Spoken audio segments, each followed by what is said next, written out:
Look at you out there taking that clickbait title. You know, this is how the internet wins. We're in this together, and this is how the internet wins.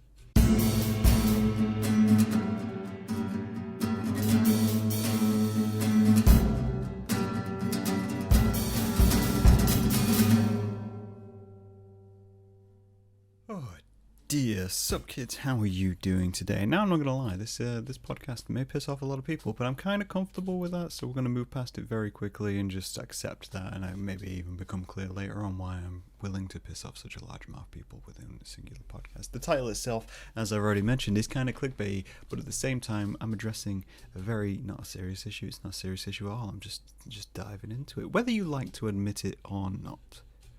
Right? Whether you like to admit it or not. Our culture is fascinating from an objective point of view, and our cultural differences between generations is mind-bogglingly fascinating. So I recently watched a video which I sent to a friend of mine called The Meat People. I think it's The Meat People, or People of Meat. They're beings of meat. Essentially, it was a short film which is based on a short story, and the short story is about two aliens discussing humankind, and we're described to as just meat because we are just walking, talking balls of meat. We're electronically controlled balls of meat, and to them that's mind-boggling, which, you know, when you think about it objectively, yeah, that is mind-boggling. Don't think about it too long, it'll smooth your brain.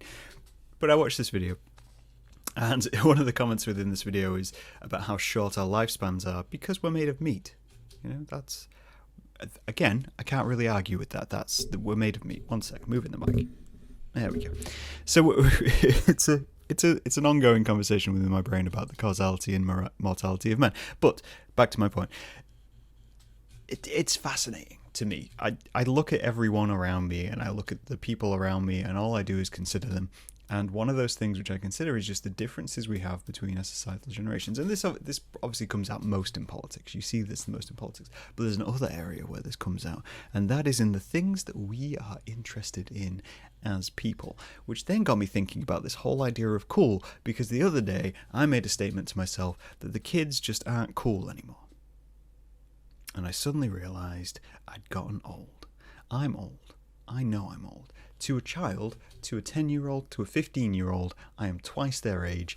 I am old. And I know this. And this was never meant to happen. I was meant to die before this point. But for some reason, I just keep going and I'm still here. Anyway, I digress. So I was looking at this concept, and then I realised that this is a statement which reflects and bounds and probably happens with every generation. And I think about it now more than ever as I reach, my mid-30s, and I approach that barrier which is meant to be where you start considering your midlife crisis. And I was thinking about my parents, and I was thinking about their generation, and me saying that the kids aren't cool anymore is actually just a reworking of phrases which they used to say when they were my age, which is, but kids aren't interested in this anymore. And you'll have heard this from generations before you, you'll have heard this from grandparents and parents. Kids aren't into that stuff anymore. And it's in their mind, that is, kids aren't cool anymore. You can say it however you want. You can use any term or phrase that you want to actually discuss that. And I actually looked up a list of term and phrases because I thought this is going to be interesting. So I typed kids aren't cool anymore into Google, and I got an article from 2014 telling me about geek culture. Do you remember that? That was 2014. That was about 10 years ago, just under, right? 10 years ago, 2014, there was this whole movement where geek culture was going to be a thing. IT crowd profited off it, and there was going to be a thing. And that just fizzled out, didn't it? It just fizzled out because geek and nerd, regardless of how much you wanted them to be, they weren't cool. And what happened? We got Marvel and we got superhero films, and that is probably the only long-lasting thing out of that which keeps going in a mainstream capacity. And the reason that keeps going is because jocks and cool people, inverted finger quotes for a podcast is a bad idea, cool people are interested in that, and that's because it's violent and funny, and that's the truth of our society. That's why the Colosseums continued, that's why gladiator fights were there, that's why action films persist, and that's why your action heroes will always die and people will treat life as a finite yet disposable thing. I've gotten off topic once again. Anyway, back to my terms. I looked up terms for cool. Okay, and I realized that these things change a lot with time as well. Like cool itself as a term, again, society is interesting. Cool as itself hasn't always been used. hasn't been the thing to be used. It was a thing which originated in the 50s, the 40s and 50s, and then got jumped upon within the 60s and 70s, what was cool. And then that continued, and the kids today don't even use it that much.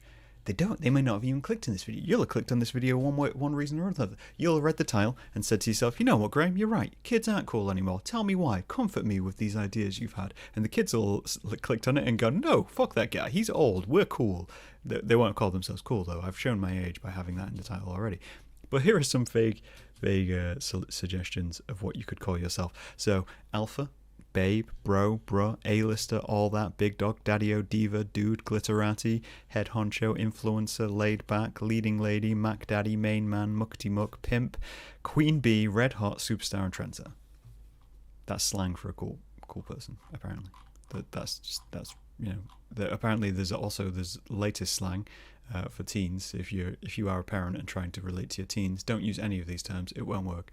You got badass, bitchin', chill, def, dope, fire, fleek, Gucci, it's lit, killer, legit, lit, on fleek, rad, savage, sick, sweetie, the shit, wicked, and yeet. And you know that they're young person terms because when I say them, I sound ridiculous. Yet if I go into other things like alright, awesome, boss, copacetic, I sound alright. And that's because I grew up in the 90s and 2000s. I can even get away with saying fantabulous and fab. And that's just because I have a British accent, and it sounds okay when I say something's fantabulous. It sounds first class, first rate, mate. Out of sight. Some of these things don't carry on. Boffo. These are vintage slang now. Boffo. When's the last thing you said something's dynamite? Groovy.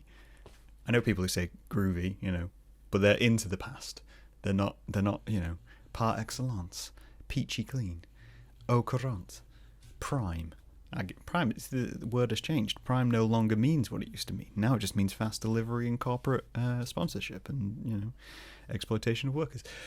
We define what these words mean is what I'm saying, what I'm getting at within society. And I've seen it, of course, with my own family. I've talked to my dad, and I don't think he's particularly, hey dad, if you're watching this, I don't think he's disappointed in the things which I'm interested in because he likes art, and we've always got that. That's a mutual thing. Art changes, but you have a mutual connection with the people around you, and whether you relate to your parents or not, there'll be something that they were interested in, music, music, art, films, something culturally significant which spans abstraction and decades that you will have connected on. One way or another. That's just a reality. That's just a fact. That's something you can't escape. You may like different versions of those things, but that's because it's subjective and informed by the culture which you grew up in. For instance, my dad's into cars. He really likes cars. He's into motorbikes and cars, and he likes building these things. And that taught me to be curious, and that taught me to be inventive and to research and look into these things. But I don't really have an interest in vintage vehicles. I don't have an interest in those processes at all. My idea of restoring a vehicle is taking a vehicle and, cannibalizing it to make a Frankenstein-esque car, which would be fit for my own purpose, not putting back in the perfect position. But that's their generation. Yeah, I couldn't have rocked up to school with, a bumper on my back and said, hey guys, check out this vintage Ford bumper that I've got. At the age of 11, I'd be laughed out the playground because it wasn't a Pokemon card. But at the same time, my dad thought Pokemon cards were ridiculous, despite having collected cigarette cards. It's different, generation to generation. You look at what's around you and you decide what was cool within that generation. It suffers, every generation suffers from this. And what's interesting is that what was chosen to be cool varies so differently and varies so wildly. I think of my dad's generation.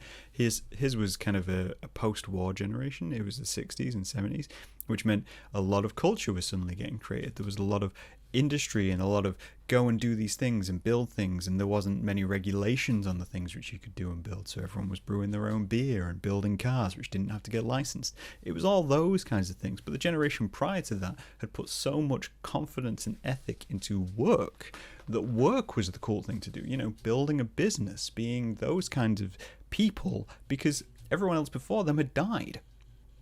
They hadn't had chance to have access to these things. We've made society, as it were, so easy day to day that suddenly, you have time to enjoy all these cultures. When I think of my grandparents, the main thing they did was dance.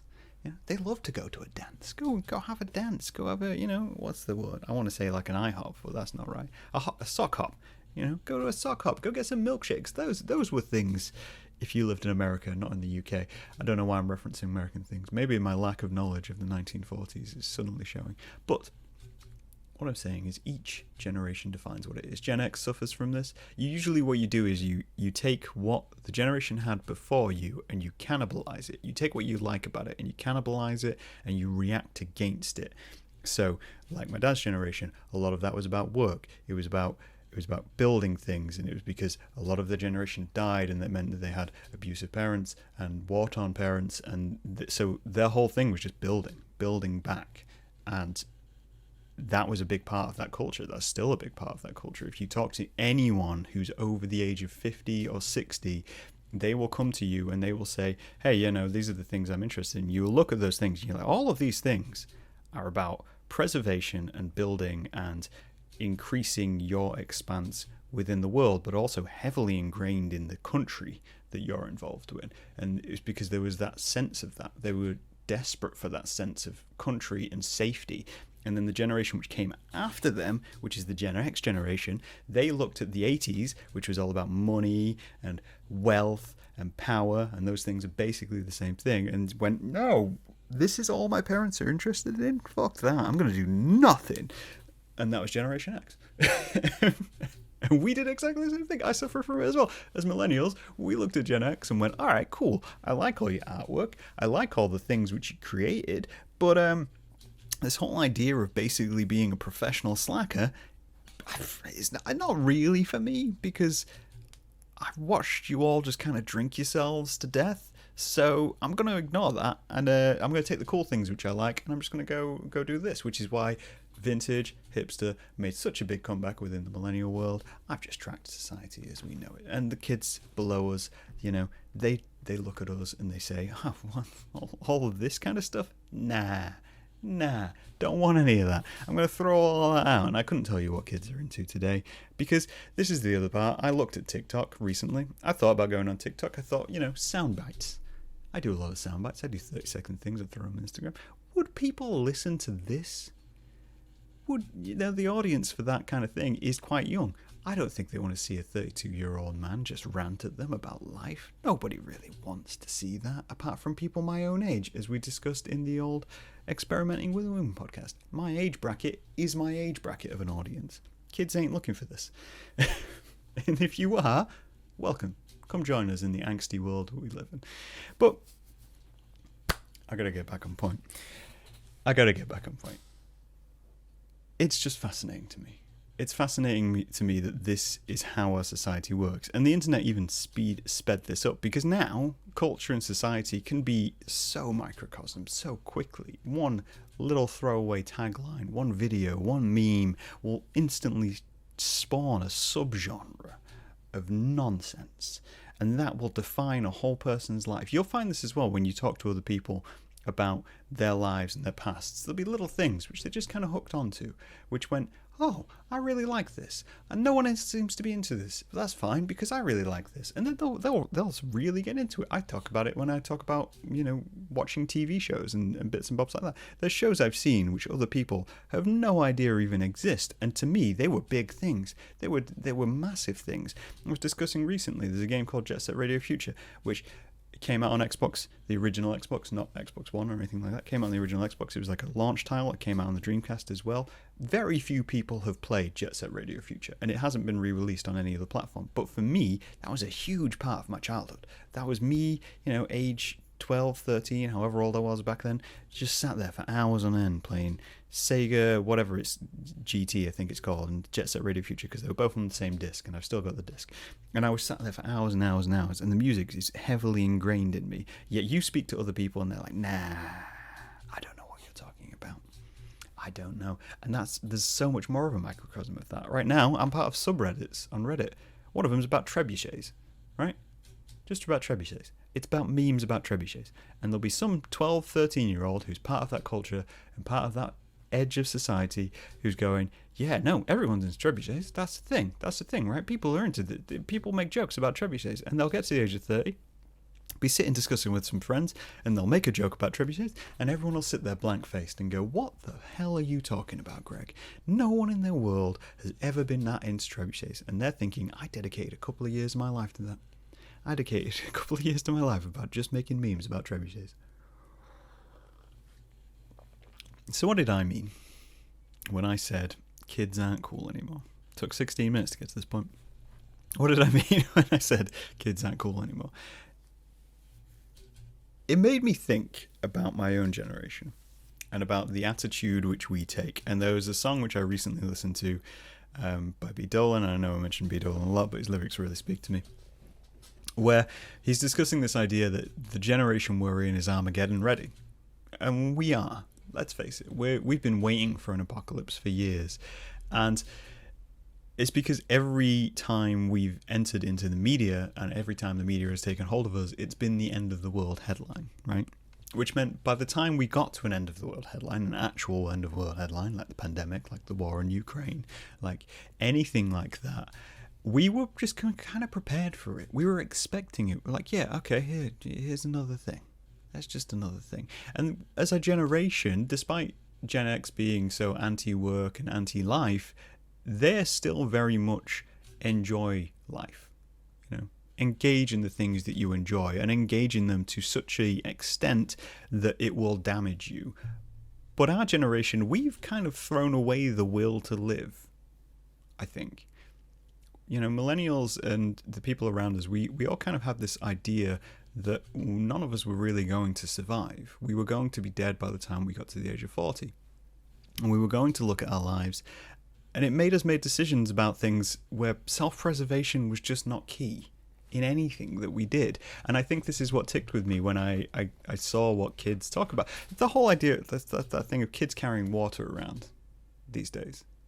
And again, I realize this whole podcast makes me sound like a very old man, but people carry water around. You'll see people with a bottle, hydro flask, and you'll see people just, constantly hydrated. And that, to me, that's fascinating because at the most, I'm never carrying a drink around unless it's a cup of coffee. And even then, I'm not a huge fan of carrying around portable coffee. I like to sit down and have a coffee. But kids are doing this, and they're doing this to stay hydrated, and they're doing this because they see it as cool. They see it as cool to be hydrated. And then you've got the eco kids who are into, sustaining their society and getting into non-wasteful action and going to these rallies and being involved in zero waste and all this kind of stuff. And that's cool to kids.